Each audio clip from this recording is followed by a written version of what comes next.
Third era, year 153, second of Sun's dawn.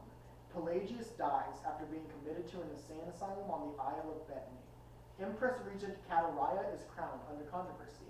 This is the first non-human emperor, yeah, this proper empress, yes. Does the unfeathered come back in this lecture? Yes. Yes. Okay, cool. That's all I needed to know. Empress Regent Kataraya is crowned under controversy, but her 46-year reign is later remembered as one of the most glorious times in Tamriel's history. And you are racist if you say otherwise. I love that. Kataraya travels about the Says empire. otherwise. So most of the emperors just stay in Cyrodiil, basically. The only two emperors who actually traveled across and gained alliances, like through diplomacy and like just visiting their people, were Tiber Septim and Kataraya so far. So I love Big T. Yeah, Kataraya basically travels around and she's like, hey guys, I'm cool. She repairs broken alliances and mends many kingdoms. True, true. This is important. Yes. She did. The 200th year of the Third Era, Empress Kataraya dies during a skirmish in Black March, which involved a disenfranchised branch of the Septim family. Her son is middle-aged. His name is Cassinder, and he is crowned. Now, this is what I was talking about earlier, because her son Cassandra should technically be a dark elf, but he's not. He's a half imperial, half dark elf. It shouldn't fucking happen, but it happens anyway. And yes, That's illegal. it is. Yes. 2 years later, Cassinder dies, and Uriel IV is crowned. Uriel was born to Kataraya's imperial consort and is considered a bastard son by most of the empire. He reigns for 43 years and is replaced by Sepphoris II, a cousin to the original Septim line, over Uriel's son Andorak. 249 of the Third Era, Haemon Cameron, also known as the Cameron Usurper, conquers Valenwood in 2 years, and then marches up to Hammerfell. Sepphoris II's attempts at slowing Cameron down fail, and he loses even more renown. Third Era, year 267, Cameron Usurper is defeated at the Iliac Bay by the greatest navy ever assembled in Hyrock. The following year, Uriel V is crowned, and over the next few decades oversees campaigns to conquer various isles between Tamriel and Akavir. Third Era, year 288, 23rd of Rain's Hand. The Emperor assembles the largest fleet in recorded history to invade Akavir, even larger than the All Banners fleet. Third Era, 289, 5th of Sun's Dawn. The Sayesi failed to assassinate the Emperor, but he dies the following year on the battlefield of Ionith. Uriel VI becomes the youngest emperor through his mother, though his mother, the consort Thonica, is given the title of regent until Uriel comes of age in 307. In 314, Pelagius IV is born. Emperor Uriel VI dies after falling from his horse in the year 320, and his sister Morihatha is crowned. It's a bit of a raggy. Yeah, Fuck them, all the king's men and all the king horses couldn't put fucking Uriel back together. God damn. In 339, Morihatha is assassinated, and Pelagius IV becomes the new emperor. Under his rule, Tamriel becomes united once again. I've said that like 5 times now. It's like China. Yeah. In 368, Emperor Uriel Septim VII takes the throne after his father dies and continues the unification of Tamriel. He is greatly aided by his imperial battle mage, Yegar Tharn. The Tharns are back, and they're badder than ever. I've been waiting. No, not the Tharns. The Tharns are cool. Eternal Champion, or the protagonist of the Elder Scrolls I Arena, is born in 370. The apprentice, or the protagonist of the Elder Scrolls Battlespire, is born in 372, and the agent is born in 375. The agent is the protagonist of the Elder Scrolls II Daggerfall. These are the only concrete years we have for the birds of Elder Scrolls protagonists. I thought Agent was the same character from Arena. No. People think that. People think the Eternal Champion, like that is a theory. I will fully admit it's just as viable as my theory. I have another one though. Oh, okay. And even if my theory is not true, I still don't believe that the ancient history. According to a certain little fellow's law, in all theory, is that correct? Yeah, third Michael Kirkbride, right. Third era, year 376. King Helseth, second monarch of Morrowind, is born to Queen Baranziah and the Dunmer general who served Tiber Septim's armies, Semechus. Third era, 389, first of Hearthfire. The Imperial Simulacrum begins, as Uriel Septim VII is portrayed by Yegar Tharn. Yegar Tharn imprisons him in a dimension of his own creation and replaces all of the Imperial Guard with Daedra. And then Yegar Tharn himself assumes the role of Uriel Septim VII. He basically becomes the Emperor. This lasts 10 years. Thorn has been the Thorn plot line has finally come to. This is finally coming to a head, yes. Yeah, the Imperial Simulacrum lasts for 10 years. Basically the night that Yegar Tharn took over, your character in Arena is basically like you're a small nobleman in the Imperial City, and you're forced to flee back to your homeland and start a 10-year journey to collect the pieces of the Staff of Chaos and kill Yegar Tharn. 2 years later, Semechus dies. In 394, the 5-year war between Valenwood and Elsor begins as the Bosmer sack the city of Torval in retaliation for Khajiiti bandit attacks. This war marks the last time in recorded history the Bosmer initiated a wild hunt, and they still fucking lost. Ooh. Fuck you. Third era, 396. The Arnesian War breaks out in Morrowind as a result of Argonian slave uprisings against Great House of Dress. The Dunmer defeat the Argonians and expand south into Blackmarsh. In the same year, Tharn makes a pact with Mehrunes Dagon, who in turn gains control of the Battlespire, which is an arcane war academy that had its own little plane, and it's the Academy of the Imperial Battle Mages, essentially. 397 marks the War of the Binder Mach, which breaks out between Skyrim and the provinces of Hammerfall and High Rock, resulting in Skyrim expanding into both provinces. Third era, 398. The Apprentice, the protagonist of the spin-off game Battlespire, places second in a competition determining the next pupils of the Battlespire. He returns to the Citadel to find it overrun by the forces of Dagon, because Tharn gave it to Dagon. The Apprentice fights their way through the Daedra to save their fellow Trinity. And that is the plot of the Battlespire. Basically, free the Battlespire from Mehrunes Dagon. 399. The 5-year war ends in Khajiiti victory. Around this time, Gortwag Gro Nagorn refounds the city of Orsino and begins fighting for its independence. Fuck the orcs, but they're back. Whatever. The orcs. Finally, the Eternal Champion finishes. Huh? We're gonna fuck the orcs again. Yes. The Eternal Champion finishes his 10-year mission to reforge the Staff of Chaos, defeats Yegar Tharn, and frees Uriel Septim VII.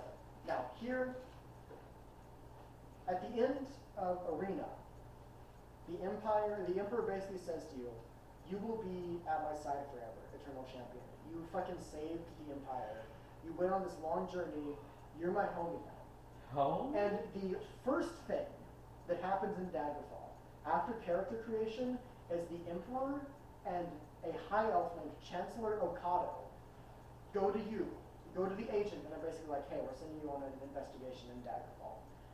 I firmly believe that Chancellor Okado is the Eternal Champion, because all of a sudden he's right next to Uriel VII in the next fucking game, and also the most popular sort of playstyle in Arena was High Elf Battle Mage, and that is what Okado is. Chancellor Okado is a High Elf Battle Mage. Okay. So that is my personal theory on. Oh. Bad idea. Yeah. Oh, And it's also cool because Okado, you see him again in Oblivion, so it's almost like you're meeting your old player character. Mm-hmm. The 400th year of the Third Era. The 6th house, led by Dagoth Ur, so the 6th house is considered like a sort of ostracized house. It's basically just made by Dagoth Ur as a sort of a fuck you to the other great houses of Morrowind. It takes the Dunmer fortress of Kodrun on Vardenfell. Blightstorms become more frequent, and the Corpus disease spreads in regions close to Red Mountain. Next year, Nulfka of Daggerfall, mother to Lysandus, discovers the Mantella, the heart of the Numidium. The following year, the War of Bettany between Daggerfall and Sentinel begins, resulting in the deaths of both King Lysandus of Daggerfall and King Cameron of Sentinel. Damn. Third Era, year 405, the date in which the Elder Scrolls II Daggerfall takes place. The agent is sent by the Emperor to investigate the murder of King Lysander. Throughout the course of this adventure, the agent recovers the mantella and has 8 different candidates to give it to. The first candidate is the Underking, Ysmir Wolfhearth Talos Stormcrown, who would use it to pass into eternal rest, creating a magicka-free area around his resting place. The second is Gortwog, who would use it to establish equality for orcs and finish Orsinium. We can't have that. The third is the Blades, who would unite the provinces of Tamriel once again. And the next 3 options are basically all the same. You give it to any of the Bay Kings, which is King of Sentinel, King of Waylest, or the King of Daggerfall, and they would each use it to destroy the other 2, essentially. Goddamn. The final option is to give it to Mana Marco. You remember fucking Mana Marco, the King of Worms? Mana Marco would use it to become a god, or more aptly, it is said in his ending that he ascends to the gods of Oblivion. So I believe that Mana Marco becomes a David Prince, personally. Yes. Who did you give it to? I gave it to the Underking. My favorite. Big E.T. That's what I usually do. I mean, so I've experimented with others. No, but what was your original? The Underking. Big E.T. Truly Because a hero. of a dragon break engineered by Michael Kirkbride. My favorite. This dragon break is called the Warp in the West, and because of this break, all of the endings of Daggerfall happen. Yes. Okay. I'm trying to explain this in the most succinct way I can. Every time you say that there's a dagger break, Dragon break. whatever, I just imagine them go break the dragon's back, and the dragon just gets really bad arthritis in his back for a little bit. So all of these endings happen. The 44 kingdoms of the Iliac Bay are condensed into just Daggerfall, Sentinel, Wayrest, and Orsinium. Mana Marco both becomes his physical form remains, but he also ascends to Oblivion, becoming a god. And something that happens here, since there's 2 Mana Marcos now, one's a god, and one's just a normal guy. What's this guy? There is, the god Mana Marco does something. And I'm taking a moment of victory here, because during the Dragon Age selection, I had foolishly stated that Tamriel only has 1 boon. And this motherfucker right here said, "You're fucking wrong." And he proved I was wrong in front of everyone. He said, "Look at this here, here's Messer and Secunda, here's the 2 moons of Tamriel." Guess what, motherfucker? Tamriel doesn't have 2 moons, it has 3 fucking moons, because Mana Marco makes the Necromancer's moon, which is an invisible moon which powers Black Soul Gems and all of Necromancy. So fuck you, it doesn't have 1 moon, it doesn't have 2 moons, it has 3 fucking moons now. Okay, and Mana Marco makes the Necromancer's The moon. invisible moon. Alright, man. If the Khajiit don't worship it, it ain't real. I don't know what else to tell you, man. If the Khajiit don't know it, I don't think it is. Okay, so the Warp in the West causes Wolfhearth to finally die. Due to Wolfhearth, Zoran Arctus, and Tiber Septim, they were all Shezarines, and they all shared the same name, Talos. In the afterlife, they merged into one being called Talos.